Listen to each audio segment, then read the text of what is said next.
দর্শক, রাজধানী মিটফোর্টে সোহাগ হত্যার প্রতিবাদে রাজু ভাস্কর্যের সামনে ছাত্র অধিকার পরিষদের বিক্ষোভ চলছে। সেখানে আছেন সহকর্মী মোহাম্মদ সোহাগ বিশ্বাস, সরাসরি যুক্ত হচ্ছে তার সঙ্গে। সোহাগ, বিক্ষোভ তো চলছে, একটু বিস্তারিত জানান। বিএনপির অঙ্গ সংগঠনের রাজারি ধর্ষণ, খুন আর হত্যার রাজনীতি দেখতে পাচ্ছি। তারা যদি নতুনত্বের মাধ্যমে তরুণদের বাংলাদেশ বিনির্মাণের জন্য সুষ্ঠু রেখার রাজনীতি না করে জালিয়াতের পথ বেছে নেয়, তাদেরও পতন হবে, তাদেরও পতন হবে, তাদেরও পতন হবে। বন্ধুগণ, আমাদের সবচেয়ে দুঃখের জায়গাটা কোথায় জানেন? আমাদের দুঃখের জায়গাটা হচ্ছে বর্তমান সরকারের কাছে। এই বর্তমান সরকার আমাদের রক্তের ওপর দিয়ে যত সমর্থন নিয়ে গঠিত হয়েছিল, তাদের কাছে আমাদের প্রত্যাশা ছিল একটি সুন্দর বাংলাদেশ বিনির্মাণ করে আমাদেরকে ভবিষ্যৎ বাংলাদেশ উপহার দিয়ে যাবে।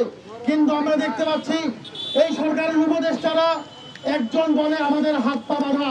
আরে ভাই, তোমার যদি হাত পা বাঁধা হয়, তুমি রাস্তায় যাও, ভিক্ষা করো, তুমি উপদেষ্টা পদে তুমি হাত পা বাঁধা উপদেষ্টা আমরা রাখতে চাই না।